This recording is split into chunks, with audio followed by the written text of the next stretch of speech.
আসসালামু আলাইকুম এভরিওয়ান, কেমন আছেন সবাই? আশা করি খুব ভালো আছেন। তো আজকে একটি নতুন ভিডিও নিয়ে আপনাদের মাঝে হাজির হয়েছি। তো আজকের ভিডিওতে থাকছে তেল সংকট থাকলেও কিভাবে আবার লঞ্চ মালিকরা যাত্রী ফেরত আনতে পারবে। তো এই সকল বিস্তারিত ভিডিও থাকছে আজকের এই ভিডিওতে। তো আপনারা অবশ্যই ভিডিওটি শেষ পর্যন্ত দেখবেন এবং ভিডিওটি যদি আপনাদের ভালো লেগে থাকে তাহলে অবশ্যই আমার চ্যানেলটি সাবস্ক্রাইব করবেন এবং পাশে থাকা বেল বাটনটি অন করে দিবেন। তো চলুন শুরু করা যাক। আমি প্রথমেই যে পয়েন্টটি বলবো সেটি হচ্ছে সকল লঞ্চ মালিকদের নিজস্ব শিডিউল করে নিতে হবে, কারণ এখন বর্তমানে লঞ্চ সেক্টরের যে অবস্থা সেই কারণে লঞ্চ মালিকদের শিডিউল করে নেওয়া অত্যন্ত জরুরি।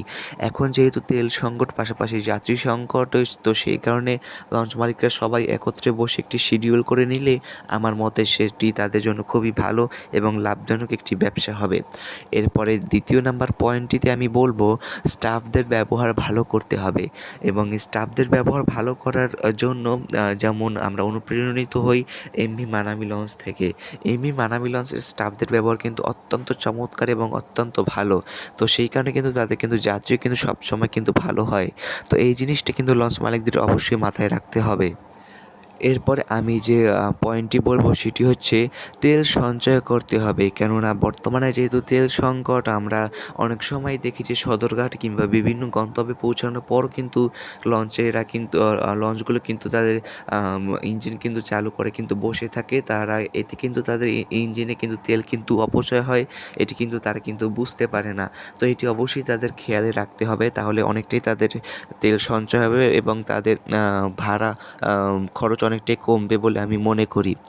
এরপরে আমার দ্বিতীয় পরের পয়েন্টটি হচ্ছে ভাড়া সবসময় যথাসম্ভব সীমিত রাখতে হবে, কেননা অনেক মধ্যবিত্ত পরিবারের যাত্রীরা রয়েছে যারা লঞ্চে যাতায়াত করে। কেননা তাদের দিক থেকে চেয়েও কিন্তু লঞ্চ মালিকদের অবশ্যই ভাড়া কিন্তু সীমিত রাখা প্রয়োজন, কেননা এখন যদি তারা যদি বেশি যদি লঞ্চ মালিকরা যদি ভাড়া যদি রাখে তাহলে তারা কিন্তু তাদের কিন্তু যাতায়াত করতে কিন্তু অনেকটা কিন্তু কষ্টকর হয়ে উঠবে এবং তারা কিন্তু পরবর্তীতে কিন্তু যাত্রা কিন্তু করবে না লঞ্চে। তো এইটি কিন্তু একটি বড় একটি পয়েন্ট হতে পারে লঞ্চ মালিকদের যাত্রী সংকটের কারণে। এরপরে আমি যে পয়েন্ট 3টি বলবো সেই পয়েন্ট 3টি কিন্তু অত্যন্ত গুরুত্বপূর্ণ, তাই অবশ্যই এই পয়েন্ট 3টি আপনারা অবশ্যই শেষ পর্যন্ত দেখবেন। আমি এখন যে প্রথম পয়েন্টটি বলবো সেটি হচ্ছে সময়ের মূল্য দিতে হবে, কেননা এখন বর্তমানে যাত্রীদের কিন্তু সময়ের মূল্য কিন্তু সবচেয়ে বেশি। পদ্মা সেতু হওয়ার কারণে কিন্তু তাদের এখন ডিমান্ড সবচেয়ে বেশি। তাই পদ্মা সেতু হওয়ার পর তাদের সময়ের মূল্য বেড়ে গেছে, তাই আমি বলবো লঞ্চ মালিকদের সময়ের মূল্য অবশ্যই থাকতে হবে।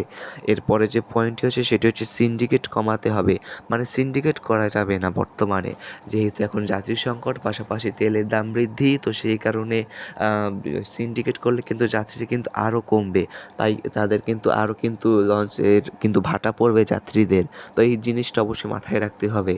এরপরে আমি বলবো যেটি সবচেয়ে সবচেয়ে সবচেয়ে ইম্পর্টেন্ট সেটি হচ্ছে আরামদায়ক যাত্রা নিশ্চিত করতে হবে যাত্রীদের, কেননা বর্তমানে ঢাকা বরিশাল নৌ রুটের মতো লঞ্চ যদি প্রত্যেকটা নৌ রুটের লঞ্চ যদি করতে পারে তাহলে অবশ্যই আমি মনে করি যাত্রী প্রত্যেকটা নৌ রুটেই বাড়বে এবং যাত্রী বাড়ার সবচেয়ে বড় উদ্দেশ্যই হচ্ছে তারা কিন্তু আরামদায়ক এবং তারা একটি নিরাপদ যাত্রা ভ্রমণ চায়। তারা কিন্তু সবসময় কিন্তু চায় যে তারা সুস্থভাবে তাদের গন্তব্যে ফেরত যাবে। তো এই দিকটি তাদের অবশ্যই লঞ্চ মালিকদের মাথায় রাখতে হবে, যাতে তারা তাদের আরামদায়ক যাত্রা নিশ্চিত করতে পারে। তো এভরিওয়ান, আজকের এই ভিডিওটা এই পর্যন্ত। ভিডিওটি কেমন হচ্ছে অবশ্যই কমেন্ট করে জানাবেন। সবাই ভালো থাকবেন, সুস্থ থাকবেন। খোদা হাফেজ, আসসালামু আলাইকুম, ধন্যবাদ।